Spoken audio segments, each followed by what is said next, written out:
Hello, Harbor Church. Welcome. We are thrilled that you are here with us in person or joining us online. I'm Jeannie. This here, providing comical relief, is Eric. I have a poll that I want to do just like Josh does, because I got to prove it once and for all to this guy that I am in fact taller. So, if you see us about, why don't you give us a shout out as to who wins this challenge? Not that it's a challenge. Anyway, my personal experience with Harbor Church started in July. I came for the very first time on my own and was immediately drawn by the sense of community and the sense of belonging. I felt welcome from the moment I walked in the doors, and that's what keeps me coming back. This guy, he comes because I come, and he knows what's right. Let's just say that. Anyway, let's get into the service.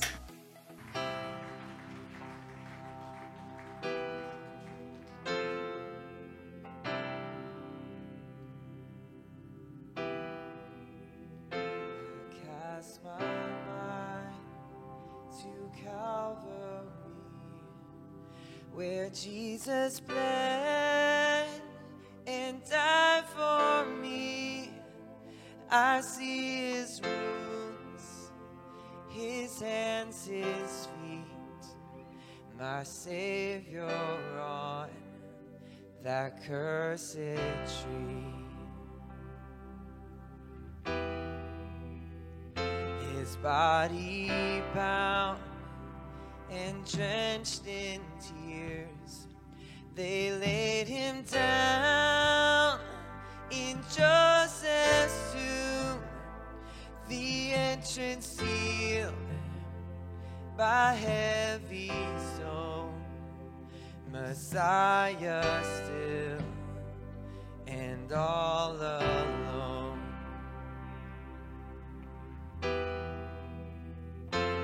Oh, praise the name of the Lord our God. Oh, praise his name forevermore. For endless days we will sing your praise. Oh Lord our God. Then on the third, at break of dawn, the Son of Heaven rose again. Oh, tremble death, where is your sting? The angels roar for Christ the King. Let's sing this out. Oh, praise the name of the Lord our God. Oh, praise his name forevermore.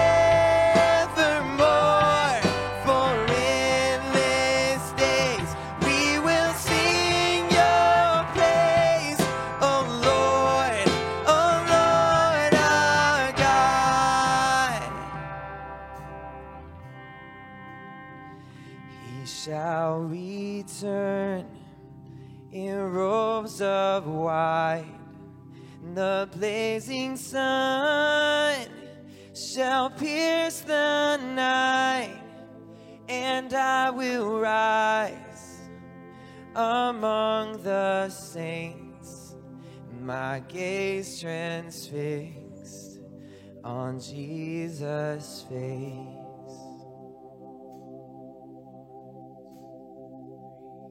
Oh, praise the name of the Lord our God. Oh, praise his name forevermore. For endless days we will sing your praise. Oh Lord our God. Let's sing that out again. Oh, praise the name of the Lord our God. Oh, praise his name forevermore.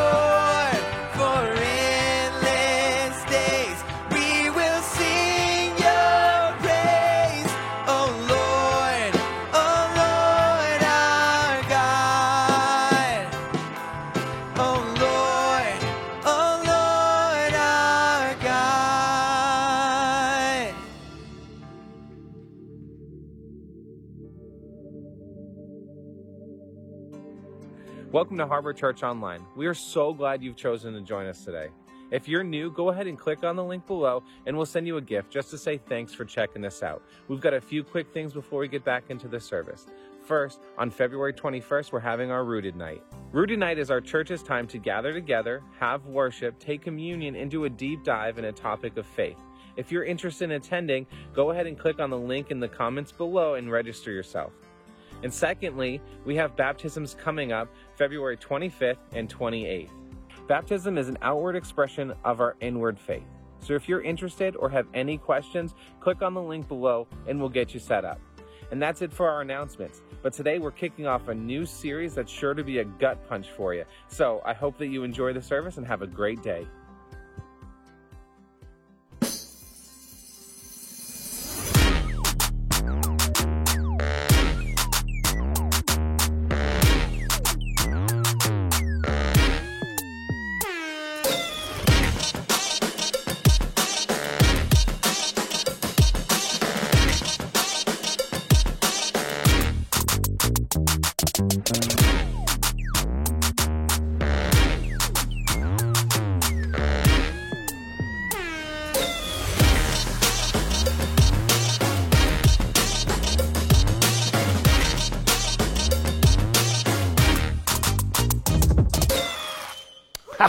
Make some noise, Harbor Church. How's it going? Come on, come on. I love that. You kiss your mama with that mouth. What's up? We are going to talk about the things we say and how it comes back to get us in trouble. Welcome, welcome. It's a new series here at Harbor Church. If this is your first time here at Harbor Church, man, I'm so glad that you're with us. I know a lot of you are watching this on YouTube or checking us out online. Maybe you're listening to it on the podcast. Thank you. Thanks for just give us a little bit of your time to check out what it is that God might be trying to tell you today. My name is Josh. I am the senior pastor here at Harbor Church, and I'm thrilled that you're with us for this new series. It is Valentine's Day weekend, and so we're going to celebrate a little bit today about some ways that you could say some nice things. I mean, you might need to get into practice for that, especially if you have a sweetheart or you're wanting to have a sweetheart. It may be that you don't know how to say nice things, and therefore this is a great kickoff to this series for you. And if you're here and you're single, don't worry. It's not an actual Valentine's Day message, but it is one I have been looking forward to for a long time, because you may be like me, and your mouth runs faster than your brain. And so you say things and then think and go, probably shouldn't have said that. On average, we speak 13,500 words a day. That's averaged out. And here's the truth. If you take it to sexes, women speak 20,000 words a day on average, and men speak 7,000 words. 1/3. That's just, I didn't make that up. That's out there. Now listen, I know some of you, you defy that statistic. You are either way above and you're like 13,000 or 20,000, that's low. I know it is for some of you. And some of you are like, I hardly talk at all. So they're making up for you. But that's where we're at. And if you say that many words, you're bound to say something you shouldn't. And that's what we're going to look at. In the weeks to come, we're going to talk about some very specific things that you need to cut out. We'll get into very specific things like, do not do this. This is very damaging. Today, I just kind of want to draw your attention to the fact that words are incredibly powerful. Words, man, they carry so much more weight than I think that we realize. If I'm saying 16,000, 13,000, 20,000 words, there's a few errant words really matter. There's a few things that I didn't mean to say, or maybe I said them out of anger, or maybe I said them kind of half joking, or I said them when I was upset, but I didn't really. Do I really need to worry about those? Here's what I want you to understand, is that your words have a lot of power. Think about some of the speeches that have been made. Words have the power to cause people to fall in love and get married. Words have the ability to start wars. JFK gives a speech in 1961. He says, we're going to put a man on the moon. And 8 years later, we've got a guy on the moon. And it was because that speech kind of put the pressure to make that happen. not maybe a couple years later, Martin Luther King gets up and gives a speech where he says, I have a dream. And he casts this vision for equality. And a lot of people use that speech as launching in to bring some momentum to that cause. There was Winston Churchill decades earlier who gets on the radio and goes before Parliament and he says, we will fight the Germans on the beaches and in the hills and on the streets. We will never surrender. And it's said to have brought life back to the British forces who were just about crumbling. Speeches, man. Do you remember my friend William Wallace? Fight, and you may die. Run, you'll live for a while. And lying, dying in your beds many years from now, would you trade all of those days from that day to this one for one chance, just one chance, to come back to this field and to tell our enemies that they may take our lives, but they'll never take our freedom? And then he rides down that horse. So wasn't that was just an awesome movie. Guys, that is a fictitious speech, and it's powerful.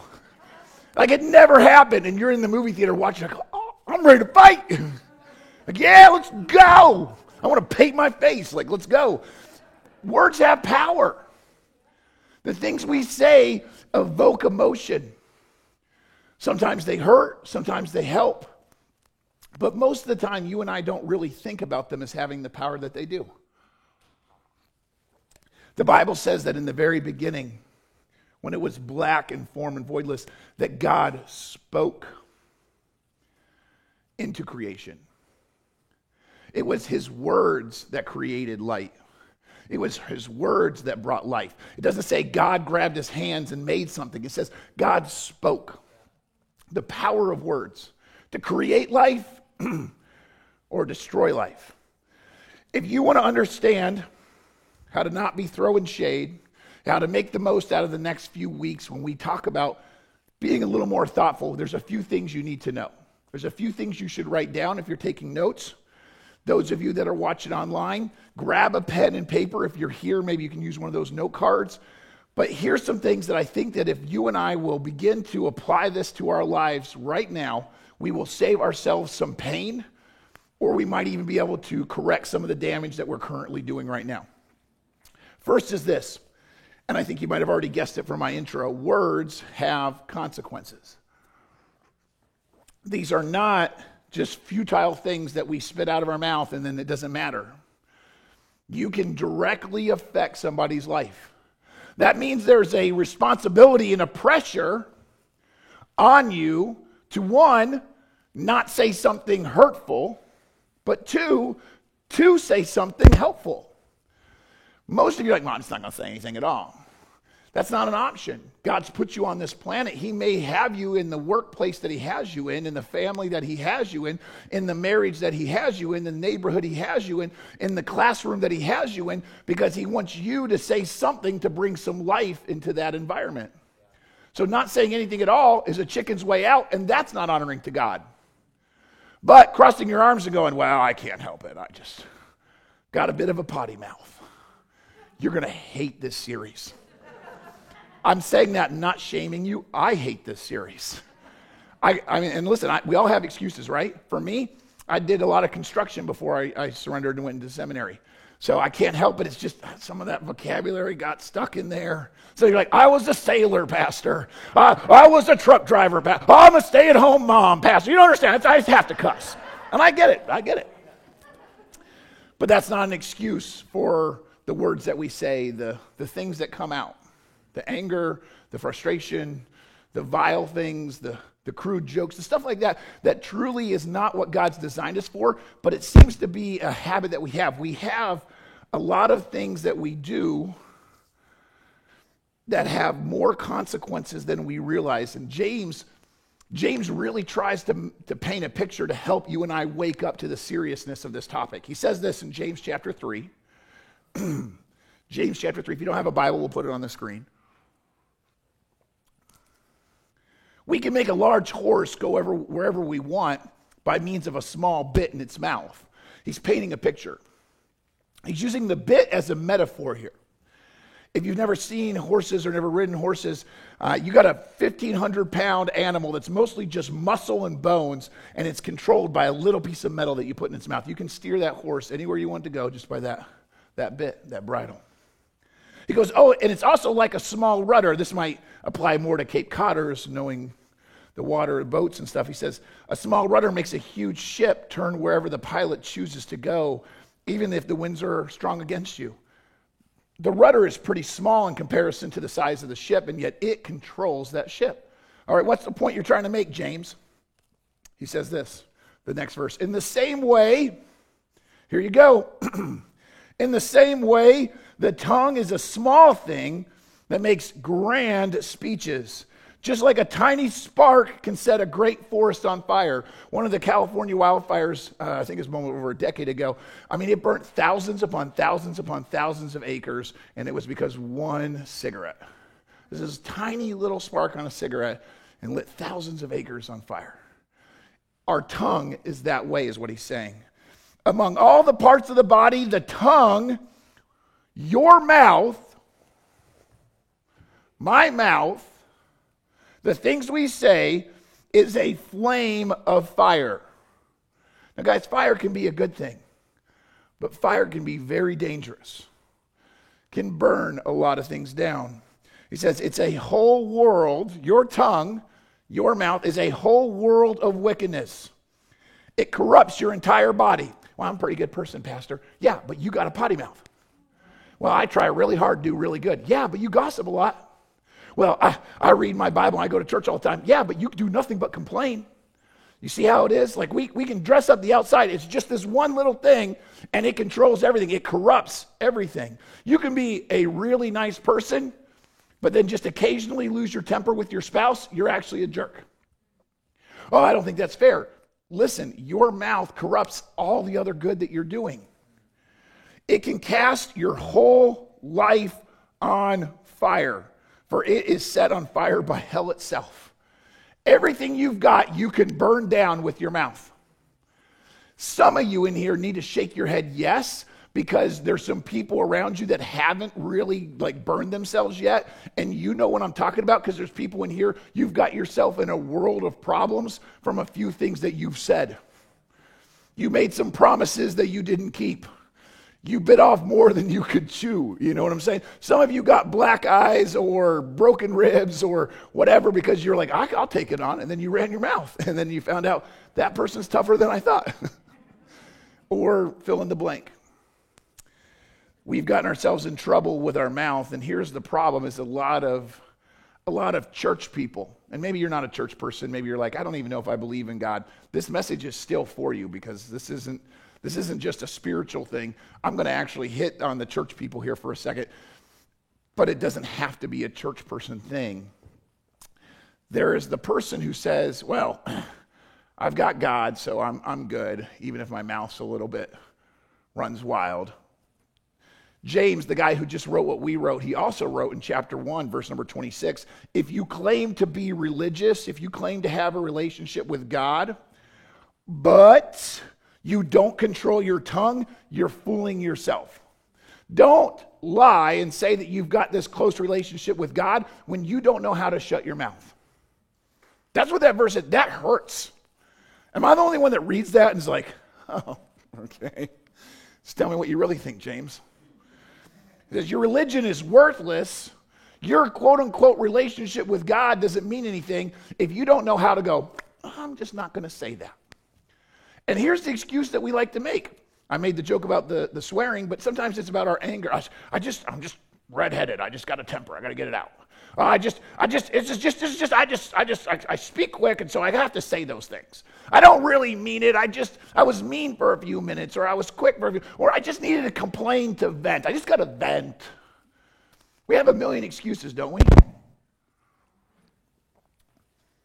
If you don't know how to control your tongue, don't talk about how you've surrendered your life to God. Because if you don't control your tongue, then you're the one that's running things. Because deep down, whether you say you're trusting God or not, you're actually determining, I think this is okay to say. And you haven't learned self-control. And therefore, your religion is worthless. But why are these words so powerful? Once again, this is an applicable message, regardless of where you're at in your faith journey. But why would you say, or why do we think that these words have such consequences? Well, the problem with words is we say them quick. It doesn't take long to just say a few words. Blurt it out. Ah! Come on, we've all said something that we regretted because it went out before we thought about it. When do you do? Shoot. Didn't mean to say that. You know what I'm saying? Like, it's quick and easy to say. The problem with words is that they're quick to say, but they last for a long time. They last for a long time, kind of like tattoos. Some of you know where I'm going with this. You see, I grew up in a pretty conservative home, and tattoos were something that, you weren't supposed to get. And, there's Bible verses and stuff about it. The heathen mark their body, stuff like that. And so I grew up my whole life and, didn't get a tattoo. I spent a lot of time in my 20s, like in California and around, and I went to a bunch of tattoo parties. I was like, man, I just never pulled the trigger on getting a tattoo. All my friends had them, and I was like, you know what? I couldn't find something that I really wanted forever, and I just wasn't sure that it was okay to do. So I was just kind of like, I'm just not going to get a tattoo. And then about a year and a half ago, I went out to this camp, and I was speaking to a summer camp with teenagers at it. And that's something I used to do all the time. I was an evangelist. I did a lot of speaking with teenagers and stuff. I haven't done it as much since I started Harbor, but this is one of our founding, supporting churches, one of our lead partner churches that helped us get started. And they said, hey, will you come out and do a week-long camp with our teenagers? And I was like, sure. And I like Idaho, so I was like, I'll go, it'll be fun. And I'm out there, and I'm trying to connect with the kids. I'm like, what's up? I'm trying to pretend that I'm not really as old as I am. And I'm connecting, and every night they're warming up a little bit more, and then during the day chapel, they're warming up, and I'm like playing ball with them and slip and slide and all that kind of, so I'm starting to make, friends. And then the camp director comes up and he goes, hey, we play this game every year. You should play it. You want to play with us this game? And I'm like, well, what's the game? He goes, it's called tattoo roulette. And that should have been my first clue to go, Josh, just say no. I go, oh, tell me more.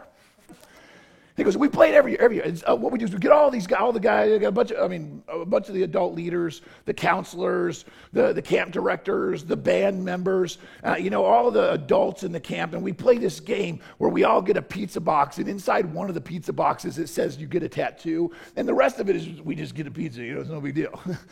And I was like, and I'm sitting there thinking, I'm like, what is this? I was like, how many people? He's like, I don't know, 10 people. And I'm like, I got a 10% chance of getting a tattoo, but I'll definitely get a free pizza. And then I was thinking, if everybody does it, I want to be cool. I don't want to be the guy who's like, oh, I can't do it. I was like, I'm never going to get a tattoo. So the odds are so in my favor. So I said one word. I said, sure. Sure. Guess what? My mouth got me in a spot where when I opened the pizza box and it said tattoo, I went, Kaylee's going to be surprised. Here is a picture of me in the tattoo parlor, just so you don't think I'm faking it. That's me. Now, I want you to understand what's going on here. I am so freaking nervous. I've never gotten a tattoo before. I don't know how bad it's going to hurt. And here's the thing. There was a prize that they offered where 3 of the campers got to go with me to watch me get the tattoo. So on this side of the cameras, there's 3 kids going, oh. And I'm like, that's cool. It's cool. I don't care. Here's a picture of the lady that gave me my tattoo. She was thrilled to give a pastor a tattoo. And I'm like, it's my first one. She's like, I can tell. And I was like, whatever. I don't know if you guys know the permanency of tattoos, but my one word, sure, has now got me something that will last forever. And there's some great tattoos out there, don't get me wrong. I saw a guy with a lawnmower on his head. Have you ever seen this tattoo? A couple people have this. Here's a tattoo. He got it. It's mowing. I thought that was great. That's permanent. It's weird that it's permanent, but hey, he's got a good sense of humor. That was awesome. This one's a really popular one that's gone around a few times. Yep, here's my tattoo. No regrets. You gotta be ready for no regrets if you're gonna have a tattoo, and even one letter might be a regret. But that's the way tattoos work, right? We all know that. We all know that. And if you're upset that I got a tattoo, send me an email. Sure, I'll read it. Here's what I learned is that one word, that thing I said, had such a long-lasting impact. And if you're going to understand some things about your mouth and why this topic is one of the most talked about topics in the Bible, it's because not only do your words have consequences, but your words have an impact that can outlast their intent. I didn't mean for them to take it so seriously is a comment I hear all the time. I didn't mean it like that. I didn't know it was going to hurt their feelings so bad. Why am I saying that? Because there's people right now, some of you watching and some of you in this room, you are carrying around the weight of some words that were said to you years ago. There's some of you in here that are carrying the weight and the burden of something that was said to you decades ago. Those people probably don't even realize, they don't even remember the thing that has just crushed your soul. Some kid at school, something that some of your classmates said to you, a few jokes that they told, they were all just trying to be funny and fit in, so they picked on you, and it weighed on you, and you have never let go of it, and they couldn't remember that moment if you paid them $1 million. But it impacted you, didn't it? Some of you, your parents said something that they said out of frustration or anger, and it's cut you. It's caused you to be insecure. It's caused you to have your own struggles in your own family. Our words have such a long-lasting impact. You cannot be so flippant and go, oh, it's not a big deal. It didn't mean anything to me. I'm not talking about you. You might have said something to your spouse years ago. They still remembered. It's stored back in the back of their mind on the thing that now they're really insecure about. And you're like, I don't even remember saying it. Yeah, because you said it flippantly. You said it not thinking. You said it going, this isn't really a big deal. I just need to cut them and bring them down a peg. You said something to your kids or your brother or your sister. You yelled once at a coworker. You snapped at your boss or an employee, a friend or whatever. You didn't think about it very much, but it has devastated them. We really struggle. And here's the truth about our words is that they will either give life or they will give death. One of the best verses that we could look at for this whole series is Proverbs 18, verse 21. The tongue can bring death or life. See, that power is yours. Every single person listening to this message right now, you have the power to bring death or life. Oh, what are we talking about? Weapons that I own? If I'm skilled enough? No, Napoleon Dynamite. I'm talking about the fact that your tongue is a dangerous weapon. And the things you say can either kill somebody or bring them life. Those who love to talk are going to reap the consequences. Some of you might go, ooh, okay, that's definitely me. Consequences. You will say something that sticks more than you know it sticks. I put out a quick questionnaire on my social media. I said, hey, tell me some things that have stuck with you over the years. And within a few minutes, I had more than I could handle. Some of these are things you guys have said in this room or online. Some of these are things you've said to your parents or to your own kids or to a friend or to a student or something like that or an employee. A lot of these things were said to you, and you're going to feel the weight of them. It's going to give you a flashback. You're going to go, yeah, I remember that. Here's some things that real people today wrote to me that they still can't let go of that they heard years ago. It's all your fault. You were a mistake. You'll never amount to anything. I got that one a lot. I wish you were never born. You're just like your father. I had some that was just like your mother, your sister, whatever. I hate you. Hey, I've met someone else. Nobody wants you. I hope you die. You should be more like your brother, more like your sister. Hey, you just don't belong here. You don't fit in. You're too dumb to understand this. Having you ruined my life. You're so lazy. Hey, don't you wish you had a better body?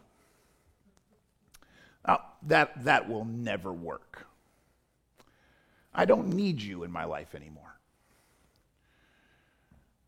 Why are you still single? Hey, nobody really loves you.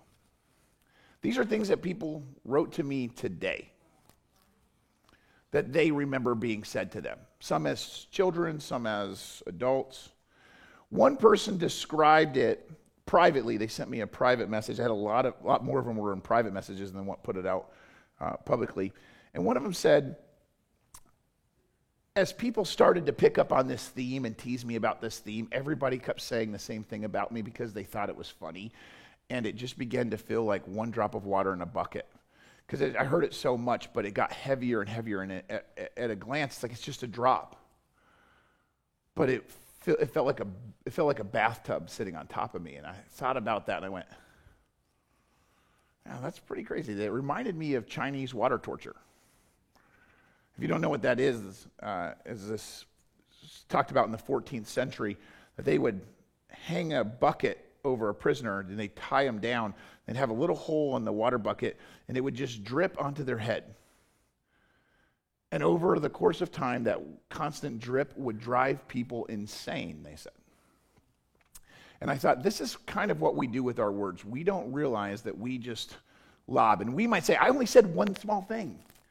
But you don't understand that that same person heard something else from their parents or from their friends or from somebody else, and you're just adding to the weight. Some of you identify as the person who said those, and some of you identify as the person who had them said to them. The Bible says this in Proverbs chapter 12, verse 18. Some people make cutting remarks, but the words of the wise bring healing. It's back to that idea. It's life or death. It can either cut or it can heal. If you are thinking that this message is about somebody else, wake up. I'm talking about you. Tomorrow, tonight, for the rest of your life, I don't care if you're 5 or 105, you have the ability to cut or to heal. That is a heavy responsibility for every person in here. I would go this far as to say some of you are sitting next to the person that God wants you to heal, and you're keeping your words in. And he's put you in a place to help somebody, and you're like, man, not me. It says in Proverbs chapter 12, a little bit later, in verse 25, it says, worry wears a person down, but an encouraging word cheers a person up. You see the power here? I'm either going to push somebody down, or I'm going to pick them up. And some of you are going, I don't have any responsibility here because I tell you what, Pastor, I'm just not going to tear anybody down. Hey, you don't have to do anything. They're probably coming into work. They're probably getting on the bus and sitting next to you. They're probably crawling into bed tonight beside you, already torn down. And you didn't have to do anything. They just watched the news. They just existed today, and they probably are already pretty torn down. What are you doing to pick them up? The same people that sent me the list of things that hurt them also sent me some things that they remember on the other side. Have you said these things lately? Maybe to a coworker, to a child, to a parent, to a brother, a sister, a friend, to somebody random. Hey, you're doing a great job. Did you ever hear that as a kid? Have you tried saying it to somebody else? I'm proud of you. I'm proud of you. How about you're so smart, beautiful, kind, talented. I don't have to compliment them. They know it. Do you know the amount of people that wrote me today and said, I just wish that my dad or my mom or my teacher or my grandpa, I just wish they had just told me once that they were proud of me, that they were okay with, my job choice or whatever. Like, I just wish that I wish I could have heard them say that it was okay. I think people think that they do it, but they don't realize that they really don't. How about, I couldn't do this without you? How about, I see all the hard work you've done. You're doing a great job. Hey, you've got potential. How about, hey, you can do it. Keep going. What if you gave somebody some security and said something like, I will always love you? How about, don't quit. I've got faith in you. Or maybe even better, we'll get through this together. I love being your mom, your dad. I love being your son. I love being your daughter, your niece, your nephew, your uncle, your grandparent. I love being your sister, your brother, your friend. I love being your coworker, your boss, whatever. Have you told someone, I love our relationship. I love that I get to do this. I'm going to bet that you haven't said that in a long time to anybody. How about, I believe in you? Or simply, I believe you. How about, you're worth it? As I mentioned, how about even saying, I know you tried. I know you tried your best. And let somebody off the hook. These are some things that people said that when it was said to them, it made all the difference. Maybe it makes no difference to you. I just found that really, really impactful as I read real people in their real response. Some of them referencing things that were 5 and 6 decades old. That's how powerful those words were to them in that moment. Here's something else I noticed, and this isn't really part of the message. This is a freebie. You're welcome. I noticed that if a lot of those things were said to me by some stranger driving past, I wouldn't care. Like if I'm driving my car and somebody's like, I'm really disappointed in you. I'm like, okay. I wish you were never born. Okay, have a nice day. They're probably from New York. Just kidding. I'm just kidding. I wouldn't care if I didn't know them. But if that same thing was coming from somebody I had a relationship with, how much more powerful is that? The reason I say that is sometimes the words don't really mean anything until they come from a relationship. So yes, saying you suck or whatever doesn't have as much impact until it's somebody who actually knows me. If a teacher tells me that, it's a lot worse than some rando. If a spouse tells me they're disappointed in me, that hurts a lot more than just somebody who I've never met. And in the reverse, a fan from the stands that I'll never meet going, you're the best. Cool, thanks, whatever. But somebody who knows me and has a relationship with me said, hey, I'm proud of you. It means more. The relationship creates a greater impact. So the people that you're closest with, that your words are that much more valuable or impactful, good and bad. Just be sensitive to that. Here's the thing that you need to learn on this. We all make the excuse that the words that we slip up, because you're already thinking this. Oh, the times I've said some hateful things, some hurtful things, I didn't really mean it, or that's not really who I am. I didn't mean to be so hateful. I didn't mean to be so arrogant or so vulgar or so fill in the blank. It was just a spur of the moment. It's just a one-time thing. What we do is we act as if, though, that knee-jerk reaction where I just screamed out that thing, that's not the real me. The real me is what you see now. The random cuss word I scream when I stub my toe, the very hateful, vengeful thing I say when we're fighting, the vulgar joke I say when I think I can get a good laugh, that's not really me. That's just a rare thing. I submit this. The real you is what comes out when you weren't intending for it to come out. Or if you're taking notes, unplanned words show who you really are. I submit that the way you act when you run into traffic is really genuinely who you are. The other thing that you do is just covering up the real you. Deep down, you're actually an angry person. You just mask it until something triggers you and you go off. But I only do that like once a day. Okay, you're an angry person. Oh, I only cuss when it like really hurts or just to show some inflection. I would submit that you probably have a vulgar side or a deficient side that you're not willing to admit to. And listen, I'm not saying there's nothing that I have said that I am personally not guilty of.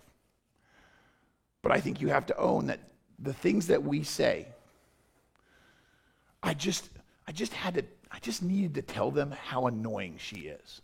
I'm not really a bad person. I'm venting and I'm getting out. No, you're a gossip. And there's a brokenness inside of you where you feel better when you put somebody down. You don't want to admit that, but that's true of you. This is what the Bible says. I read this to you last week. Jesus is talking and he says this. Jesus calls the crowd together in Matthew 15. And he says, listen, guys. Try to understand. And when Jesus says that, he's basically saying, I'm about to step on your toes, and I just want you to be open-minded. You ready? Then he goes like this. It's not what goes into your mouth that defiles you, because they were all upset about eating pork and all this other stuff that they weren't supposed to eat. It's not what goes into your mouth that defiles you. You're defiled by the words that come out of your mouth. The thing that lets me know whether you are broken or whole, clean or dirty, is the things that you say. He's referencing Matthew chapter 12, where earlier Jesus says this, a tree is identified by its fruit. We get it. We all went to science class. Apple trees have apples. We get it. Jesus didn't need you to tell us that. Hold on. It's a metaphor. If a tree is good, its fruit will be good. Seems kind of obvious. And if a tree is bad, the fruit will be bad. Got it. Hold on. He's talking about you. You are the tree. He says this, you brood of snakes, and he's talking to a bunch of religious people, by the way. You brood of snakes, how could evil men like you speak what's good and right? For whatever is in your heart determines what you say. So what I just said about like, oh, that word just slipped out. That anger just slipped out. That slander just slipped out. That thing, that's just not really me. No, it is. It's the real you that you've buried. Because see, what comes out, what determines what you say is what's in your heart. A good person produces good things from, this next part's really going to hurt. Verse 35 says, a good person produces good things from the treasury of a good heart. An evil person produces evil things from the treasury of an evil heart. It's just saying, hey, you've got something stored up. You just need to own it. But the part that hurts is the next part. And I tell you this, you must give an account on Judgment Day for every idle word you speak. God is writing down every word. All 16,000, 20,000, 30,000 a day that you're rambling off, he's got them all. And you have to answer for every single one. The words you say will either acquit you or condemn you. That scares the crap out of me. Some of you are like, I don't say that many words. Cool. Some of you, wake up. They'll either acquit you or condemn you. And you're like, I feel justified. I feel like I'm allowed to say these things because I've had a bad life, or I'm in a bad spot, or I don't mean them like you think I mean them, Pastor. I'm not telling you how I feel. I'm telling you that God's saying this gives you an insight into what's deeper and darker in your heart. If you want to work on this, here's your practical take-home application, okay? You want to stop throwing shade, you want to get better, here's your take-home. Here's what I want you to do. 2 things, ready? I want you to change how you think in order to change how you speak. Here's what happens. Whether it's your flesh or Satan or whatever, you get a thought that comes into your mind. And then if you let that thought germinate, it turns into an idea. Your imagination begins to run with it. And once that idea takes hold, you begin to find ways to act it out. That thought you had that turned into an idea, your imagination ran with it, and you're like, oh, I could do that. How would that look? And then you begin to act it out live. And if you do it repeatedly, it becomes a habit. These things that you're thinking turn into the things that you do, or, in tonight's topic, the things that you say. So you have to be careful about what's actually starting up here. What are you thinking about? What's going on?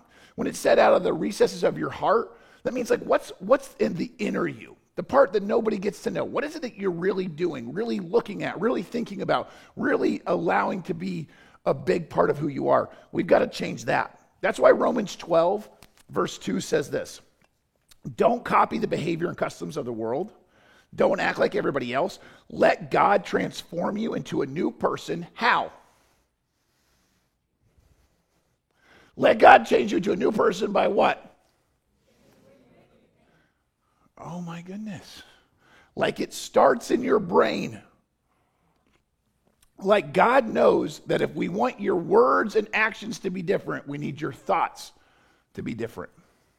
So if you change the way you think, you're going to learn to know what God's will is for you, which is good and pleasing and perfect. Here's what Colossians chapter 3 says. Whatever you do or say, anything that you do or say, you need to do it as a representative of the Lord Jesus, giving thanks through him to the Father. What that means is, when you're acting out, when you're doing something, if you are here, and I know not everybody that's listening to me has made a decision to invite Jesus Christ into your life. If you make that decision to trust something bigger than yourself with your eternity, if you make the decision to say, God, I can't fix me, only you can fix me, then what that means, and we call that salvation, when you trust Jesus Christ to take away your sins, you're basically saying, I don't have to be in the driver's seat of my life. If you've made that decision, I know many of you have, here's what I'm asking you to do. I'm asking you to walk through everything you say or do and check it for, is this something that Jesus would do? As a representative of Jesus, would he have said the thing I'm about to say?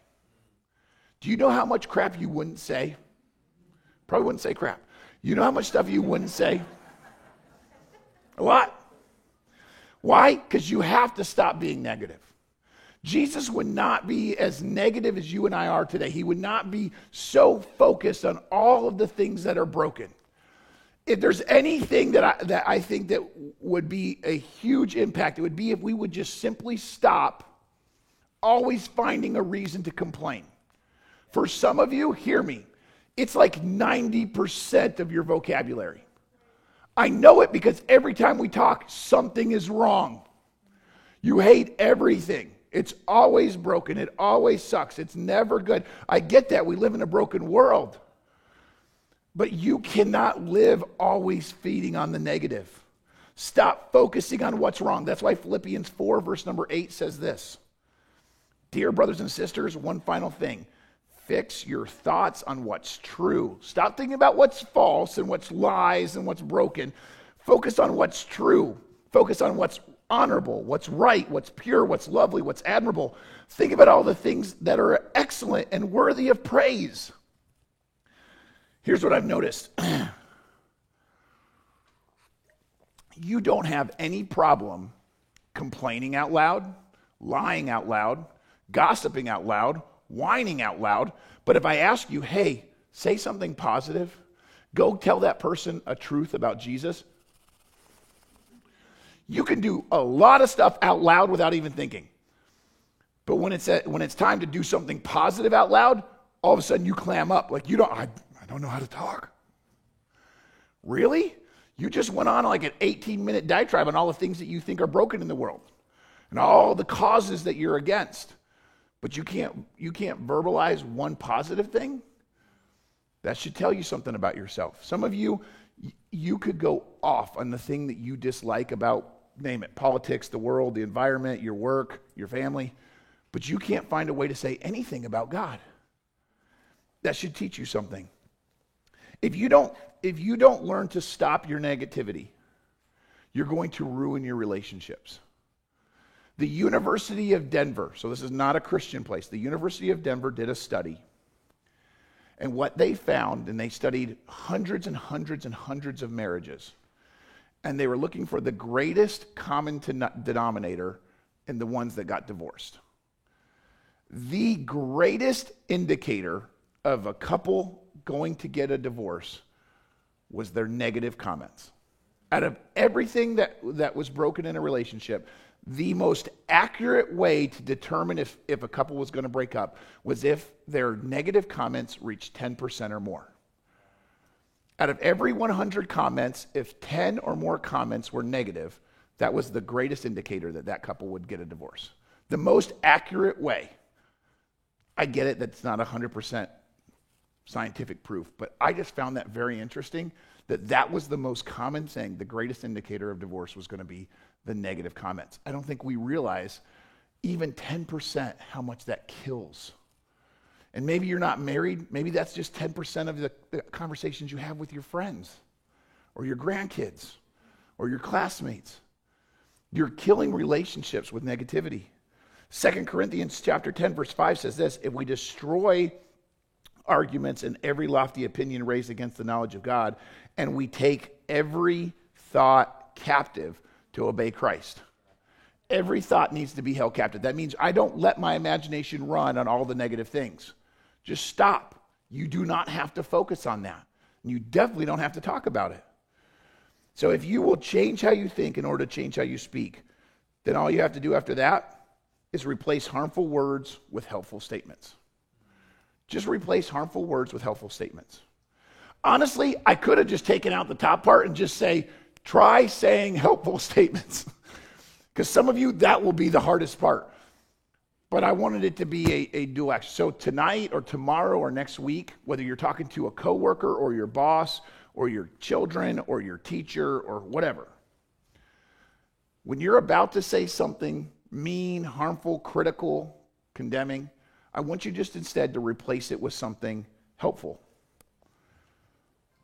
I want you to try to speak life.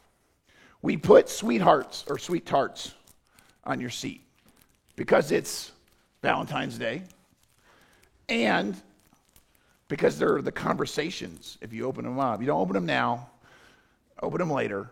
But if you get into them, they have like little sweet things that you can say. So if you really suck at saying nice things, open the bag and be like, you're cute.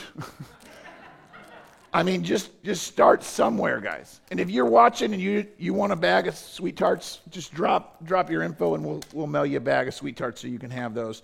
But I wanted you to take something home with you just to remind you that you are capable of saying some nice things and being sweet, giving life. Remember what Proverbs 18 said. You're either going to bring death or you're going to bring life. Proverbs 16, verse number 24 says this: kind words are like honey, sweet to the soul and healthy for the body. Instead of speaking your fears, speak your hopes. Because see, here's what I'm looking at. Kind words are like honey. You want something sweet. People want to hear good. For some of you, all you're used to is saying out the things that scare you. Well, what if I lose my job? What if my kids turn out bad? What if I get sick? There's a million negative what ifs. How about you replace your speech from your fears and instead I know you got them, just switch it into your hopes. Instead of saying, what if my kids turn out bad? Say, God, with your help, I'm going to be the best parent, grandparent I can be. You still have the same desire. You just are phrasing it different. You're going, I'm not going to empower the negative. I'm going to empower the positive. There's something really good when you get sweet, but when you weren't expecting it. Like you get something sweet, somebody says something sweet, something nice, and you weren't expecting it to be that way. The reverse is also true. If you were expecting something sweet and you get something not sweet, it kind of throws you for a loop. Like this. Watch this video. I want to show you something. The child will not stop insisting on tasting this. I keep telling him it's going to be gross, but he does not want to listen. So I'm going to let him find out for himself.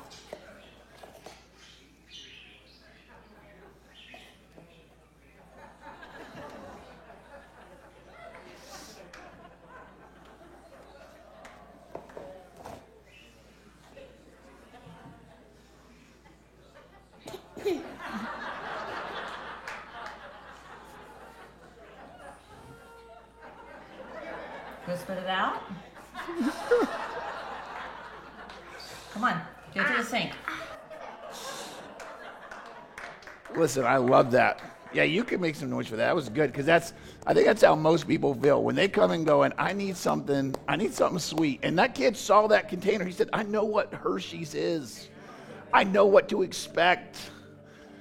And then he bit into that spoonful and he was like, this is not what I thought it would be. I show you that video for this reason. There are people that know that you claim to have a relationship with God. And they need something sweet, and they would expect, and they may have already grown sour to you, so you may have to do some work to earn it back, but they would expect from you, somebody who claims to know God, something like what I just read where sweet words are like honey.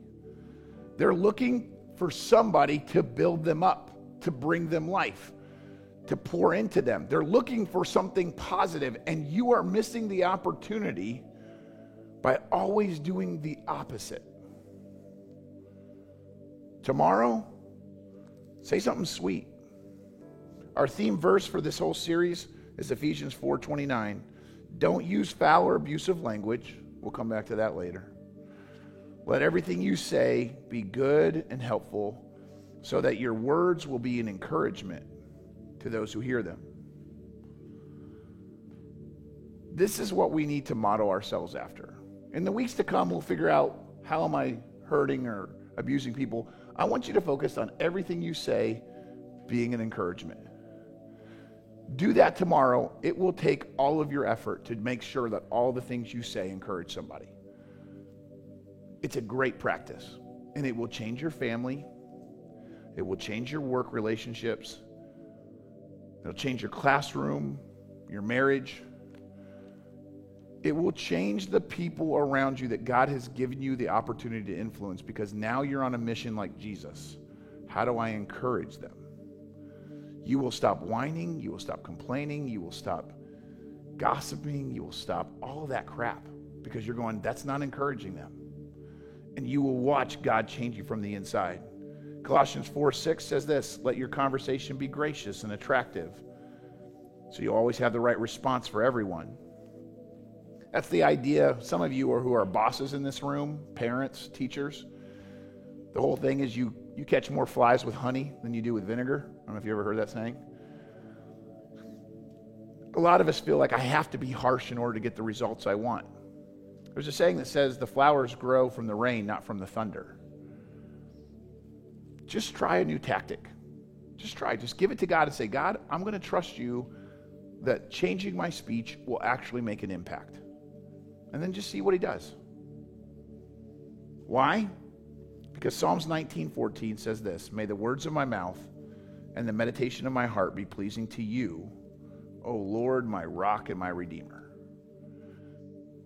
Let everything I do, doesn't say please my neighbor, make my kids happy, make me popular at work.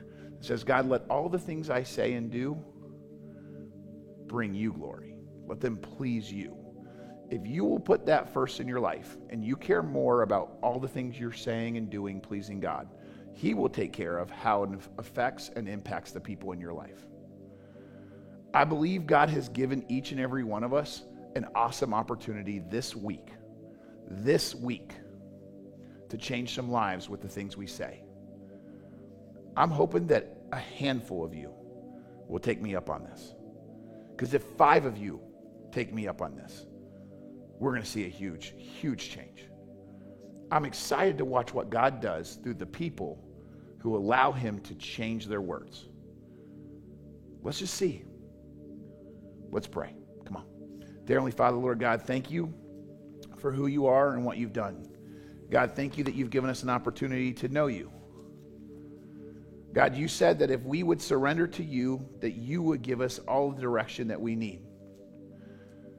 So, Lord, I'm praying for the people in this room who have already surrendered to you. I'm praying for the people who are watching this video who have already given their lives to you, that they would be willing to give their speech to you, that they would trust you with all of their words. God, I pray that they would stop being negative. Even in this moment, that they would set aside some of the things, some of the bad habits they have, and look for ways to please you with their words. And Lord, I pray for the person under the sound of my voice that right now they haven't ever surrendered to you. God, the person who might be watching this video or sitting in this room who doesn't have a relationship with you. God, I pray that they would know deep down that there's nothing more important than having you in their life. That the key to real happiness isn't about the words we say. It isn't about the stuff that goes right or goes wrong. God, it's about knowing that you're in control and that you've got us. So God, I pray for the person who needs to let go and surrender to you, to let you save them, heal them, be the one that calls the shots for their life. God, I pray that they would find that peace and that strength to do that right now. Lord, I ask that you would bless every person under the sound of my voice as we work on our relationships with family members and acquaintances, that you would empower us to encourage the people around us, that we would be a church that finds a way to bless its community, that we would be parents that bless their kids, that we would be students that bless their teachers. God, that we would be the kind of people who make you smile tomorrow with the stuff we do and the things we say. God, I ask this and I pray this in your precious and holy name. Amen.